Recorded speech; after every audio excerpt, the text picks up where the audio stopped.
Salutare luptători, bine v-am găsit la un nou podcast Knockout. De data asta suntem într-o locație specială, suntem la Satul Mare, Grand MMA Satul Mare și avem un invitat special, un Alice Ardelean, care este născută și crescută în Satul Mare, luptătoare UFC, este în vogă acum. Alice a debutat în 2024 în UFC, prima victorie în 2025 și în 2026 a intrat în istoria UFC-ului prin o finalizare rar întâlnită numită Capsule Lock? Capsule Lock, Apparently. Eu cred că nu știu nimeni oricum așa după s-o dat că nu există. Dacă pui Capsule Lock, tot ce găsești e strict finalizarea mea. Lui Alice. Da. Vom vorbi despre faima care a adus tot parcursul ei până acum și vreau să vorbim și despre culisele, ce stă în spatele succesului ei, toate sacrificiile, mentalitatea de luptătoare și parcursul ei până în prezent și a fi vedetă UFC. Alice, mulțumesc că ai acceptat invitația și bine ai venit înapoi în Satul Mare. Mulțumesc că m-ai invitat și mă bucur că în sfârșit ne cunoaștem și față în față. Că numai pe internet am vorbit cam de câți ani ne cunoaștem? 2, 3? Așa, de pe internet. Bine. Prin echipamente. Adică gen să vorbim. Cred că ne cunoaștem de mult timp. Da. Cred că țin minte începuturile tale în Muay Thai. Făceai Muay Thai aici în Satul Mare și aveați o echipă care acum sunt deja luptători consacrați, fiecare pe drumul lui. Da. Și prin echipamente cred că ai aflat de knockout de mai mult timp. Acum suntem față în față, am vorbit câteva minute și înainte și îmi place energia, îmi place vibe-ul. De-abia aștept să ne spui parcursul tău până în UFC. De-abia aștept și eu să vă povestesc tot ce vreți. Sper să inspire și să motiveze pe mulți care ne urmăresc. În primul rând, spune-ne care a fost parcursul tău până ajunge în UFC. Un drum lung. Un drum foarte lung. Da, am început aici la Satul Mare. N-aș zice neapărat că a fost dintr-o glumă. Mă tot uitam pe YouTube la meciuri de fete, cum se bat pe stradă. Nu știu de ce m-au motivat așa de tare bătăile. Și mi-am căutat ceva sală de kickbox, să încep să învăț tehnică. Și la un moment dat am văzut că merge antrenamentul, e fain, dar eram așa, un grup de prieteni mai mult, nu era o clasă sau nu era un antrenament foarte wow, era un grup de prieteni, niște salteluțe pe jos și de acolo am tot început să-mi pun tot felul de obiective. Primul obiectiv mi-a fost vreau să fiu în ziar, în Satul Mare. Vreau să lupt, să am un match și să fiu în ziar. Ești vedetă dacă ești în ziar.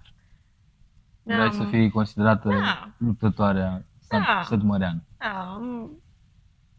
Am ajuns în ziar, după aia am vrut să fiu la televizor în Satul Mare, să-mi ia cineva interviu. După aia am vrut să fiu, nu știu, să mă antrenez în alt oraș, să fiu la televizor, în post mai mare, să mă duc în altă țară, să am o echipă mai bună și tot timpul, după ce mi-am atins un scop, un cel, altceva. Tot timpul altceva, până nu a fost neapărat visul meu să ajung în UFC și nu mă prea uitam oricum la meciuri. Era greu și în România, mai ales atunci de mult, dar eram fan Gina Carano și Nate Diaz la momentul ăla și mi se părea, wow, Gina e așa de frumoasă și luptătoare. Și am cam luat-o ca model atunci. Ai prins și începuturile Eric Sefului, gala profesionistă de am și luptat în Eric Sef de multe ori. Profesioniști. Spune-ne cum a fost perioada aia. A fost o perioadă de care mi-aduc aminte cu drag, dar și perioada mai neagră, că am și pierdut, știi? Și foarte, nu știu, e foarte dureros. O pierdere e dureroasă, nu știu, cel puțin pentru mine, nu știu dacă toți sportivii o iau la fel. Eu am pierdut de multe ori și tot timpul așa de tare m-a durut că tot ce o să zică lumea, ce o să zică... Vreau să-l impresionez pe tati foarte mult, că nu. Și când pierdeam, multă lume îmi zicea, nu, lasă-te, că nu e de tine sportul, lasă-te. Și am pierdut de multe ori și în RXF. Am și câștigat. Dar Erau mai mulți care te încurajau sau care vreau să te conving să te lași de sport? cred că depinde de situație. Când câștigam, toată lumea, da, super, și când pierdeai, ești un nimic. Că așa e. Așa e peste tot, probabil și nu faci ce văd și la starurile mari, când câștigă, ești pe val, cum pierzi un meci, că nu contează că ai câștigat 10 înainte, pierzi un meci, ce... Da, să ne găsim să ne batem joc de oameni în momentele foarte grele pentru ei. Cel puțin pentru mine o pierdere, nu știu. Și depinde și ce pierdere, că am luat și unele pierderi mai ușor, dar unele chiar te dau la pământ. Care a fost cel mai greu moment din cariera ta? Cu siguranță momentul cel mai greu a fost în UFC anul trecut, scuză-mă, în 2024 am pierdut al doilea meci din UFC. Primul, ok, hai că am trecut peste, deși a fost dureros, am pierdut prin split decision. Eu consider că Meciul a fost acolo. A fost acolo. Nu vreau să iau meritul adversarei mele, consider că și eu și ea au fost câștigătoare, bravo ei, că suntem prietene, e ok. Dar a doua înfrângere am fost foarte, nu știu, m-a afectat foarte mult. Da, foarte mult. Am avut foarte mari dubii, oare locul meu chiar e sau chiar, poate chiar au avut dreptate toată lumea că nu ce trebuie. Și uneori, nu știu, trebuie să și accepti că poate chiar nu ești ce trebuie.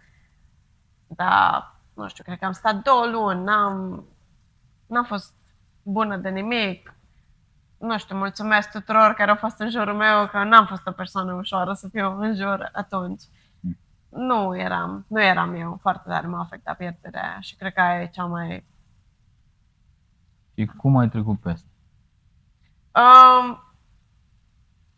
Am acceptat faptul că probabil la meciul ăla m-am antrenat, am fost foarte fit, ca la oricare altul și am spus că înseamnă că e altceva, e, nu știu, mental.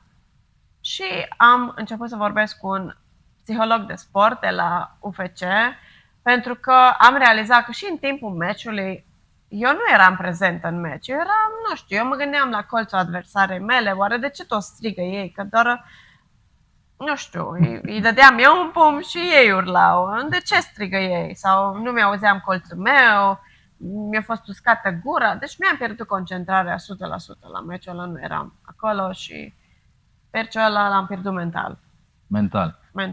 M-am porcit foarte tare meciul ăla și după aia am avut câteva sesiuni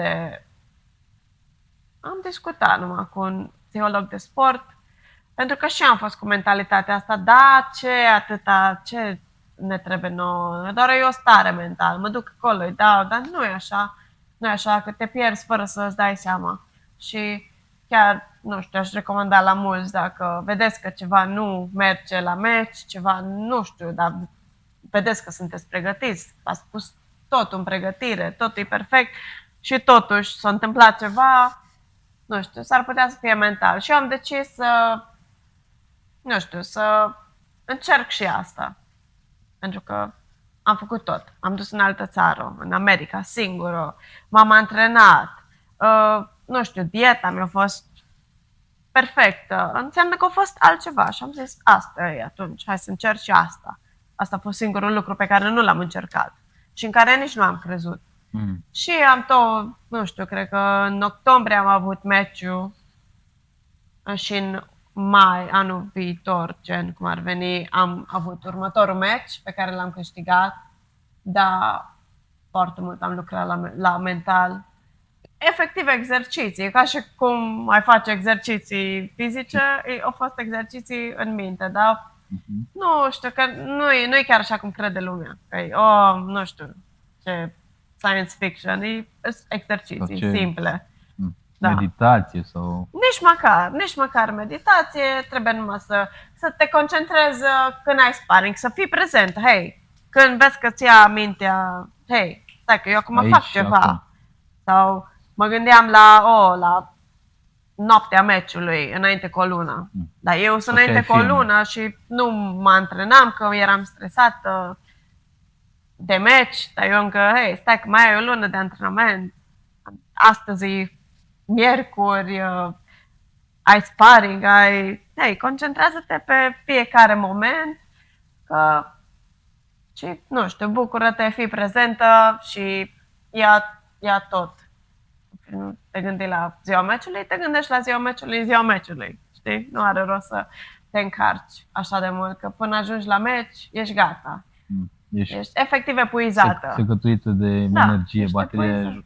mentală e... Mentale și fizice, că prin mental te stresezi și fizic și se simte la meci. Asta e o chestie foarte importantă, foarte importantă. Am experimentat-o și eu ca luptător și aceeași chestie. Dacă nu ești prezent acolo, nu ai energie și te simți slab. Dar te simți slab pentru că nu ești tu cu adevărat, dacă nu ești acolo. Deci o lecție foarte importantă ce am putea extrage de aici este, unul, ca și luptătorii să lucreze și la partea mentală, nu numai la partea fizică. 100%. Și să fie cât mai prezenți în momentul acela, care este înainte de luptă sau în meci, să fie acolo. E foarte important. Asta este o lecție de învățat. Nu că dacă stai să te gândești, mai ales la nivelul de UFC, acum acolo toată lumea la fel, la antrenamente nu există că cineva X nu s-a antrenat așa tare sau nu știu. Toată lumea se antrenează. Maxim. Toată lumea e fit. Toată lumea e... Dar în noaptea aia contează, nu zic că 100%, că poate, nu știu, ai noroc cu ceva asta, dar e foarte mic procentul ăla de noroc sau de, nu știu, de altceva. Câștigă cel care e cel mai bine focusat pe noaptea meciului și primul meu meci pe care l-am câștigat. Am fost atât de prezentă, am auzit colțul meu, gura mi-a fost ok, nu mi-a fost uscată, am fost foarte prezentă, foarte... Și am luat fiecare rundă, nu m-am gândit nici o secundă la 15 minute că la câștig sau pierdere. Efectiv am luat rundă cu rundă. Ok, runda asta. Pauză, stau, mă relaxez, respir. Următoarea rundă. Deci efectiv am luat rundă cu rundă și ai rezultatul la sfârșit.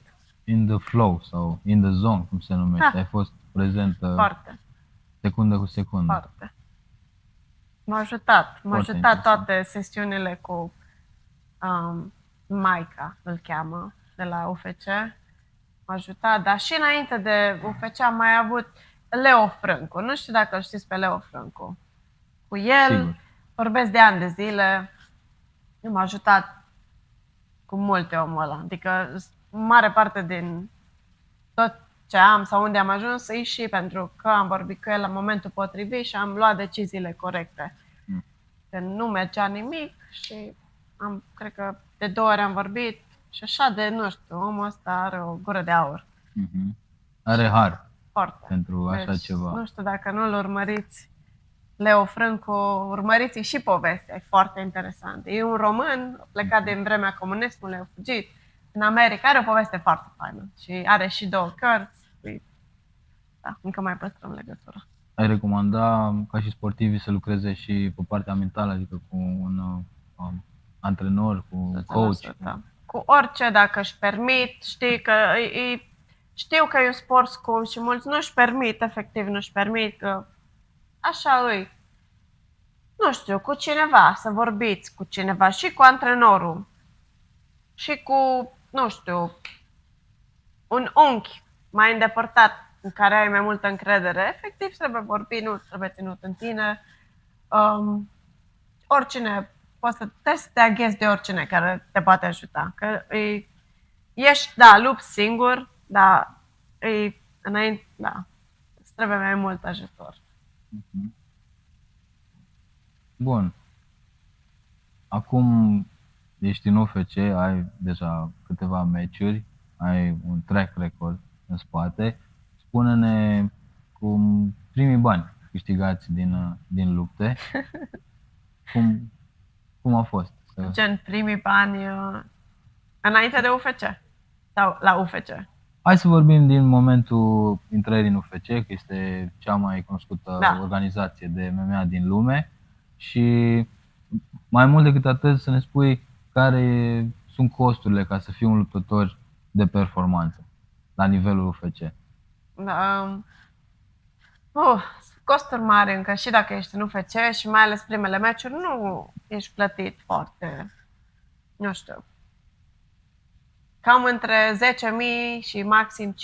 Acum depinde de managerii tăi, cum poți să negocieze, cât poți să scoți, cine ești tu, că sunt și foarte multe prospecte care sunt semnat și nume mai mari sau...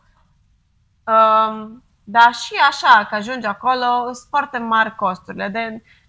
Îți dau exemplu, o să mă dau pe mine ca exemplu, că eu am plecat din Anglia în America, am găsit acolo o sală mai bună.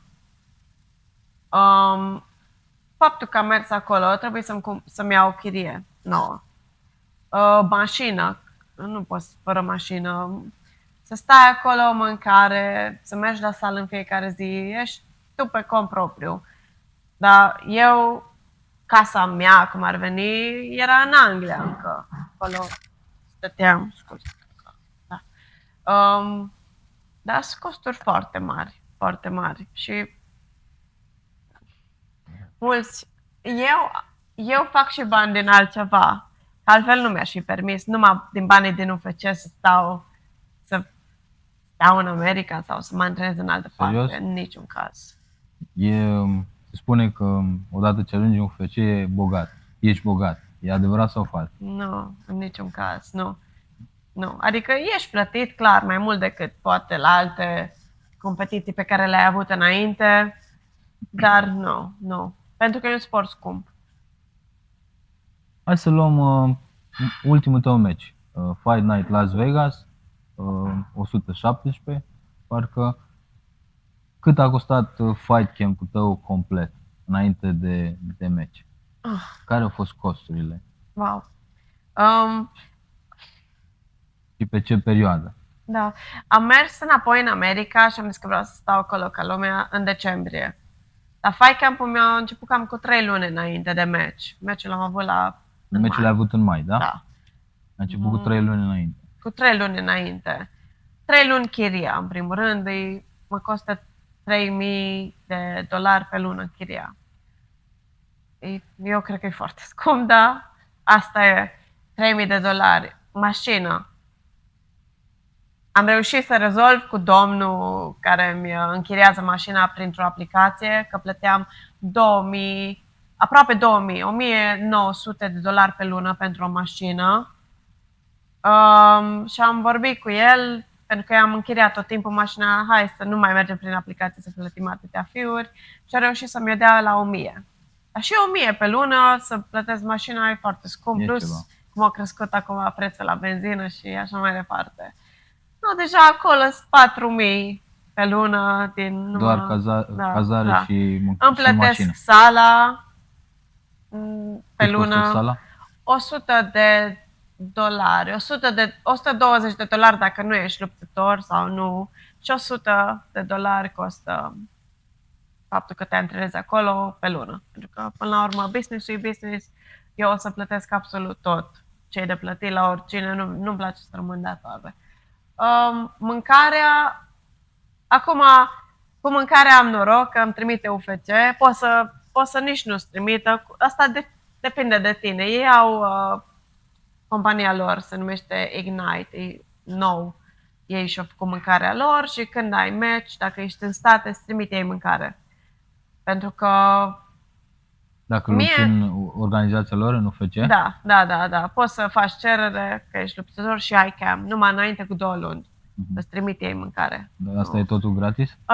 Da. Ce primești de la ei gratis. Și eu aleg asta, că mulți nu fac asta pentru că acum meal preps, nu chiar au gust extraordinar. Dar eu sunt foarte strictă cu ce mănânc. Mie ce mi se zice, aia mănânc și lucrez cu cineva de la UFC pe camp. Pe alimentație? Da. Fiecare camp lucrez cu aceeași persoană.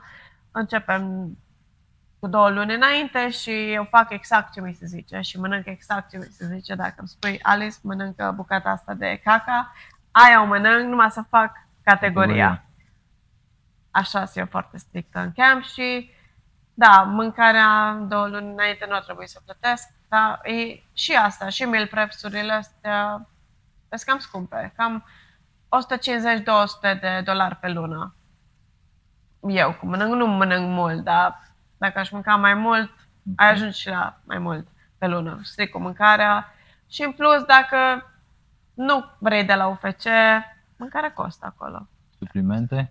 Suplimente tot așa, îți trimit ei, tot înainte cu 2 luni, strict pe camp. Și cu asta am noroc, dar mi-am mai cumpărat și eu. Acum, dacă am băut toate vitaminele, nu le-am mai scris, că mie mi-e rușine să le scriu, deși dreptul meu, pot să le scriu, să-mi trimită și sunt foarte scumpe, este de la Torn, se numesc. Ei lucrează cu Torn. Dacă mi s-a terminat, nu știu, ceva, eu mi le comand repede de la ei, nu mai stau să mi le trimită pe gratis. Și de multe ori mi-am mai comandat. Și, nu știu, aproximativ ajung și cu astea la 200 pe lună, zice, dacă mai ai lipsuri. Eu. Ce mai este? Echipamente? Echipamente.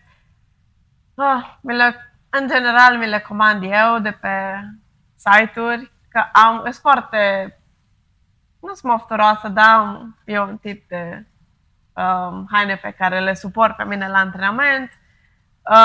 Mai și primesc de la lume. De obicei, dacă lumea îmi trimite, eu mă duc înapoi pe site. Eu nu-mi place să iau lucruri pe gratis, mai ales de la firmele mai mici.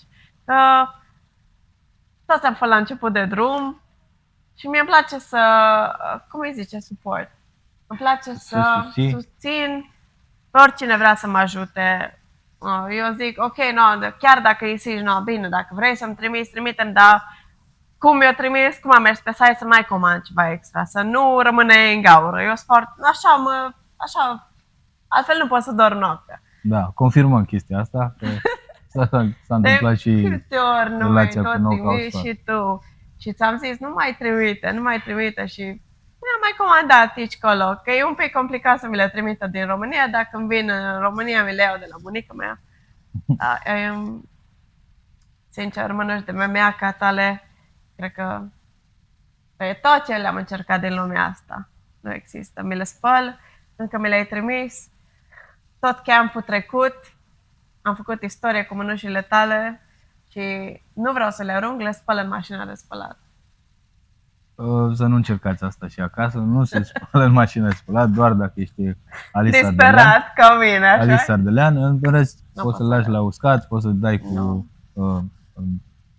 odorizant, dezinfectant. Nu, că pot. Da. Să le spălăm. În schimb, am în premieră ultimul model de mănușă de MMA de sparring de la Knockout. Eu pot să și le arăt dacă am voie. O să le arăt imediat la sfârșit. O să aveți ocazia să le vedeți și în seminarul de mâine, care o să fie tot aici, în sala Grand MMA Satu Mare. Și așteptăm feedback-ul și al tău. Mai lucrăm cu câțiva luptători de MMA pe care îi sponsorizăm și feedback-ul cred că o să fie foarte, foarte bun. Am încredere că sunt cele mai bune mănuși care le-am făcut până acum la Knockout. Mă refer la protecție și cum să... Dar cum le-am pus pe mână, cum am simțit, asta e primul lucru. Fitting-ul pe mână. Da. Dar de obicei am mână mică și mânușile sau sunt un pic ciudat. Și trebuie să-mi bag un deget prin altă gaură, nu prin gaura normală, ca să pot să închid pumnul. Astea, cum le-am băgat pe mână? Abia aștept să le încerc la seminar. Și Și mulțumesc mult că am fost prima. Scuzați-mă. Cu drag. Eu Spune-ne, sunt prima. ultimul meci a fost și cel mai mediatizat. Spune-ne partea financiară. Câți bani ai câștigat din acest meci? Și cum ai administrat banii? Oh, wow. Acum, încă șocată de tot meciul ăsta. Chiar am câștigat o grămadă de bani, am și cheltuit cu campul înainte. Am câștigat $100,000 bonusul. Performance of the night. Da. A fost Performance of the night. Am intrat și în istorie. Primul care mi-a zis că am intrat în istorie, nu știu dacă mi-a zis... Oh, nu. Daniel Cormier mi-a zis că nu s-a mai făcut niciodată. După ce am ieșit din cușcă, Bruce Buffer. Mi-e place foarte mult, îl ador. Și era acolo la masă și ne-am îmbrățișat și mi-a zis, ai făcut istorie. Wow. Știu. Bruce Buffer. Cred că am mers în vestiar și am început să Change pierd și announcer-ul sincer. de la UFC. Da. Și la al doilea contract am 20, în jur de 25.000 la câștig, plus dublu, dacă, scuze, 25.000 bursa și plus Victoria, da. Am la al doilea contract, am semnat al doilea contract înainte de meciul trecut. Și da, am făcut ceva bani, dar și cheltui. Și acum iarăși merg înapoi, nu sunt camp, mâncare, astea trebuie să le plătesc eu acum. Iar trebuie să-mi cumpăr alte echipamente. Da. Deci dacă facem așa un calcul, în camp cheltuiești în jur de $5.000 pe lună? Aproximativ, poate și plus, mai mult. Plus minus? Da, probabil mai mult. Chiar 5.000 strict pe casă, mașină, benzină și antrenament. Plus, o sfată, mai mea una alta, mai un chiloți, bustiere, știi, haine de-astea. Deci, da, aproximativ plus minus. Și ai câștigat în toată lupta asta 100.000 cu 25 cu 25, aproape 150.000? Minus taxe. Minus taxe, hai să vorbim, că 30%. Direct, da? Nici nu primești 100.000, deci primești... 100. Da, minus trebuie să-mi plătesc managerii, antrenorii. Cât costă partea asta de manageri? 20% îmi plătesc eu managerii. E foarte ok și chiar se ocupă de mine. Îi ador. Între 5 și 10% antrenorii la sală. Deci 20% antrenori plus manager? Nu, la manager. Doar manager. Doar manager. Ok, da. Și încă 10% antrenori, tot stafful de pregătire. Ok, înseamnă 100.000, mai rămas poate cu jumate din și a fost cam așa. A fost maximul din ce ai putut să scoți pe partea financiară din acel meci. Da. Și ai rămas aproape cu jumate. Da, dacă nu era Performance on the Night, dacă nu era Victoria, era cam la limită. Nu foarte mult. Exact. Aia zic că nu știu, vreau să zic neapărat că noroc, dacă câștigi performance, e foarte fain sentimentul că mai scos unele găuri, știi, și îți mai rămân extra să mai pui, nu știu, să-ți cumperi o casă sau să-ți cumperi un apartament, ceva, că poate mâine îți rup piciorul și nu mai poți lupta. Vin zile și mai grele, nu știi niciodată ce te aduce ziua de mâine, trebuie să fii un pic, să ai un backup plan. Spune-ne cum administrezi banii ca și luptător profesionist, te gândești la viitor, cum îi investești, cum îi cheltui? Sunt foarte cheltuitoare. Ok, mă așteptam să spui cu grijă, chiar zic cu grijă, dar... Nu, sunt foarte cheltuitoare, dar de-a lungul anilor și înainte să fiu în UFC, mi-am pus deoparte, mi-am luat un apartament, un pic, sunt ok, știi, nu mă gândesc neapărat, dacă mă gândesc dacă e ceva, am unde să stau, dar în rest, așa, în general, sunt cheltuitoare, îmi place să fac cadouri la familia mea în special, mie, îmi cumpăr, cred că toți crocs-ii de pe lumea asta, ador crocs-ii. Sper să mă sponsorizeze la un moment dat în viața mea Crocs sau să-mi facă ceva cu ochii mei. Dar da, sunt cheltuitoare. Sunt cheltuitoare. Dar sunt ok, gen pe plan. Te gândești și la viitor și investești în ceva Mm, care să-ți vină un venit suplimentar? nu Sau mă prea pricep la business-uri sau la investiții de gen. Mi-am cumpărat o casă în Anglia care e dată în chirie. Am și un apartament în satul mare. Mai am ceva bani puși deoparte cu care încă nu știu ce să fac. Mă gândesc acum să fac ceva. să investești? Da, nu știu ce să cumpăr ceva, să nu stea pe cadou. card neapărat. Cadou mic. Dar, da, în general, nu știu, îmi place să cumpăr cadouri pentru familie, bunici, care sunt la țară, știi, la televizor, canapea, nu știu, se bucură tare mult de ele. Că nu avem așa, n-am crescut nici săraci, nu pot să zic că am crescut săraci, dar au fost momente în care n-am avut, în care, mai ales după ce am plecat de acasă, nu știu, au fost momente grele cu meme-ul. Că n-am putut să lucrez, că am vrut să mă antrenez, dar dacă nu lucrez nu ai bani, dar eu am fost bine și fără bani, mulți. M-am descurcat cumva. Da, și eu m-am bucurat când îmi dădeau alții și dau și eu la alții acum, cât pot. Acum ești în lumina reflectoarelor UFC, e faima asta, ești bine, ai succes. Du-ne în spatele culiselor în UFC. Cum e să lucrezi cu cea mai mare organizație de MMA din lume? E extraordinar sentimentul. Nu știu, tot văd că zice lumea că nu se ocupă de sportiv sau că nu respectați sportivii în UFC. Am citesc pe net. Nu e adevărat.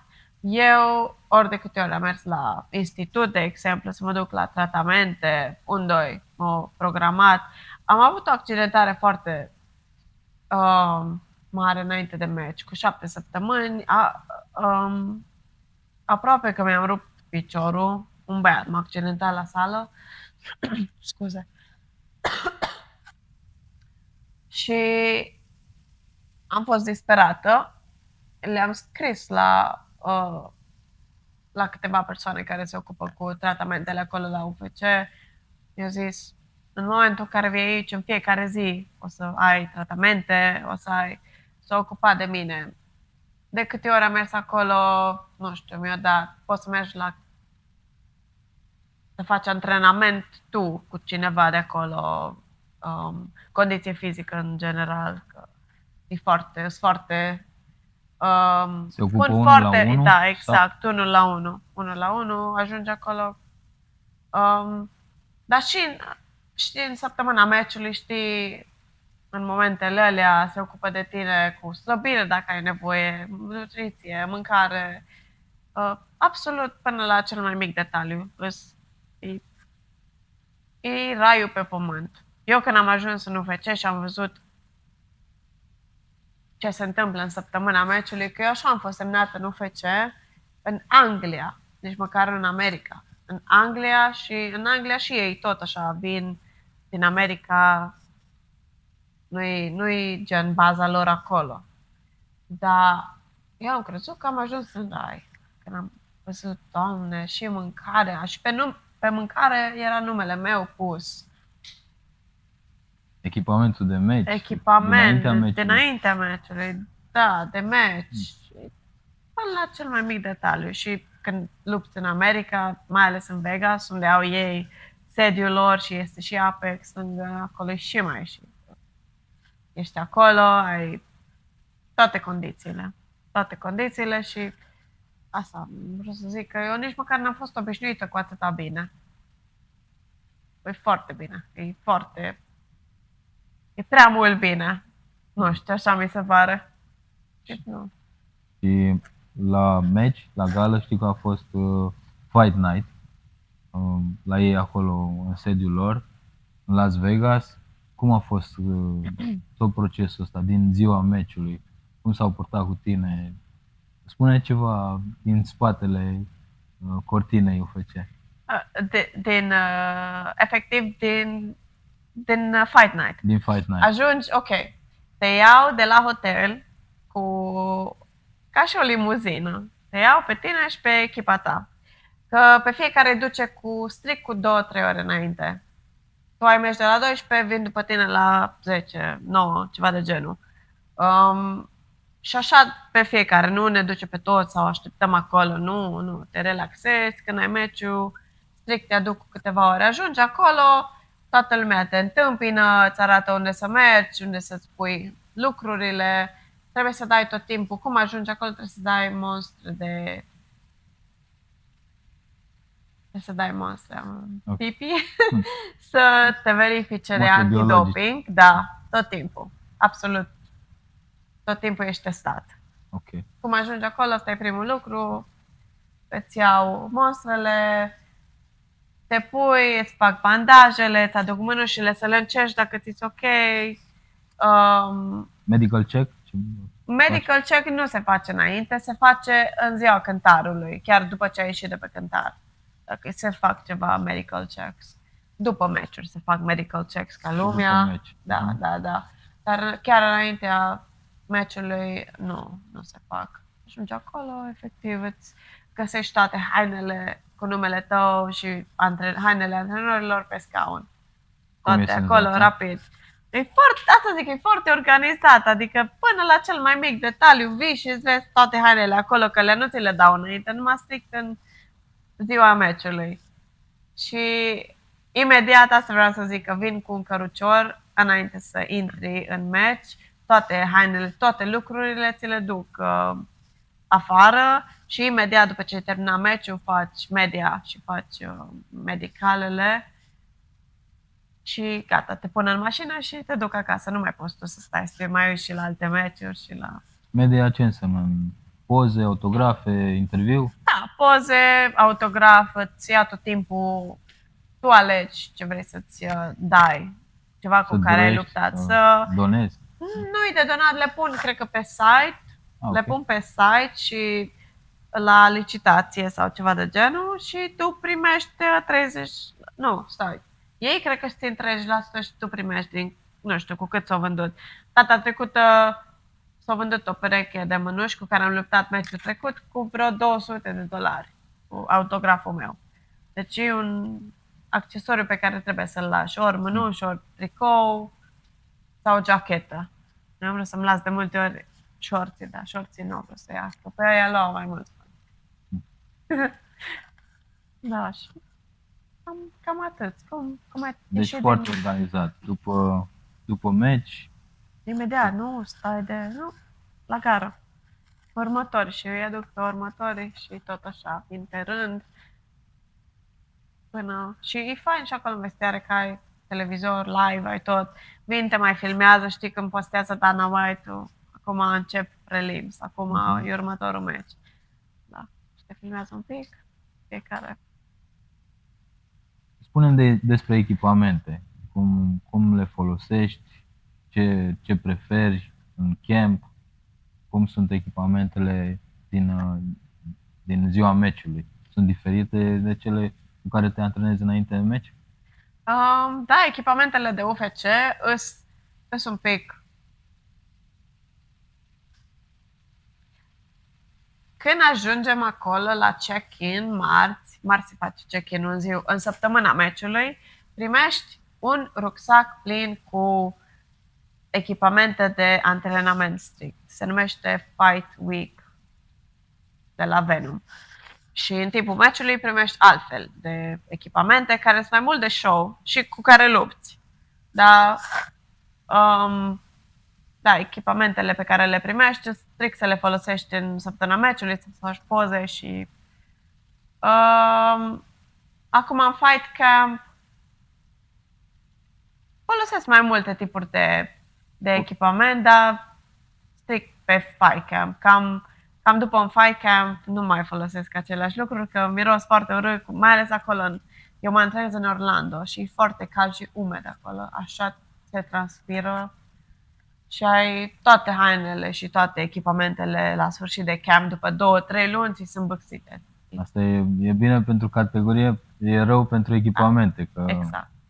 prind miros. Exact. Dar e foarte bine pentru categorie. Am observat chestia asta de când m-am mutat acolo. Reușesc să slăbesc și să mă tonichez și să fiu foarte fit. A fost Din ăsta un cauza- motiv Da, pentru care te-ai dus în da, Orlando? da. A fost. Și mă bucur că am luat decizia asta. Dar da,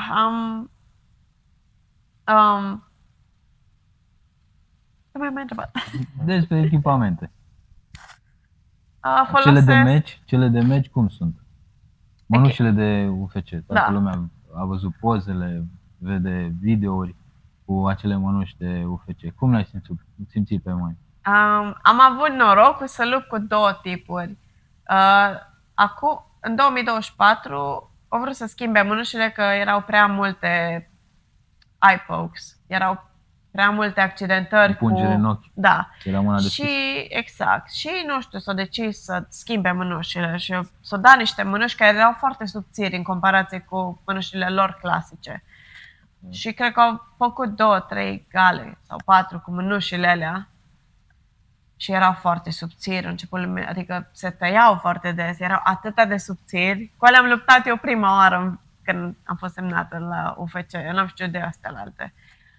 Și dar mi s-a părut foarte, nu erau foarte comode, erau foarte strâmte, îți dau ei să ți le lărgești înainte de meci, că tot timpul sunt noi, le primești noi, ți le lărgești tu. Nu mi-a plăcut alea deloc, a fost foarte ciudate. Arătau fine, dar nu. Și după aia le-au schimbat înapoi cu alea clasice, UFC al lor. E un material foarte fain în ele, sunt foarte fine, se lărgesc ca lumea, sunt foarte comode pe mână, sunt mai groase decât alea cu care am debutat. Da, nu știu care a fost ideea, cred că habar n-am. Dar și echipamentul cu care lupt e foarte... E comod, nu știu, un singur lucru, nu-mi place deloc bustiera lor. Nu știu de ce. Efectiv, mi se pare că e foarte tare. Și eu port medium. Și ultimul match, tot așa, medium mi-am luat. Mi s-a părut că era așa de strâmtă bustiera și n-am putut să respir ca lumea. Da. Ca un corset. Exact. Nu știu, așa mi s-a părut. Dar pantalonii au fost ok. Nu știu. Nu, bustierele lor nu-mi plac, nici cum. Nici nu le mai port după meciuri, la antrenament. Pantalonii mai port la sala, ador pantalonii Venom, aia lungi, foarte, foarte comozi, mai ales la sol. Nu știu ce poziții sunt la sol, nu îți iese nimic pe afară. Dacă ar fi să transmiți un mesaj pentru toate fetele care se apucă acum de acest sport, care ar fi el? Nu vă dați bătute. Oricine ce zice, nu vă dați bătute. Dacă tu crezi în tine și crezi că ai șanse sau crezi că asta vrei să faci, nu te da bătută, nu asculta gurile rele și dai bătaie. Foarte frumos. Never give up. Never give up. No.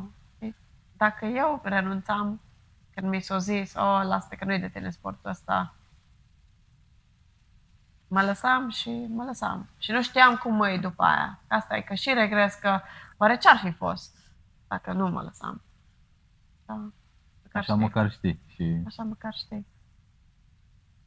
Da. Dragilor, acesta a fost podcastul Knockout. O discuție foarte interesantă cu Alice Ardelean. La final, aș vrea să te rog să dai un autograf pe aceste mini mănuși.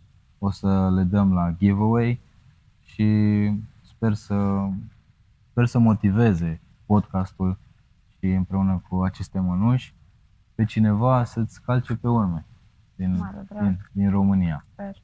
Facem rost și de un pix și de un marker în curând și vreau să-ți mulțumesc pentru că ai răspuns invitației, pentru această discuție. A fost foarte interesantă, foarte multe lucruri pe care acum le știu cei care ne urmăresc despre UFC, despre bani, despre echipamente, despre parcursul tău până să ajungi în main stage. Sperăm să debutezi și în main event, în UFC, cât mai curând și sper să-ți faci knockout limitele în continuare. Mulțumesc frumos! Knockout! Ne vedem mâine la seminar cu Alice. Sper să arăți tehnica minune, tehnica care a revoluționat. O să arăt și pe aia. Social Eu, media. sincer, abia aștept să-mi cer mânușile acum, numai alea mă gândesc. Că eu sunt foarte picky cu mânușile de sparring de MMA. Abia aștept să le încerc. Așteptăm feedback-ul tău. Sperăm să fie pozitiv. Siguranță. Mulțumim mult. Mulțumesc și eu. Mult succes în continuare.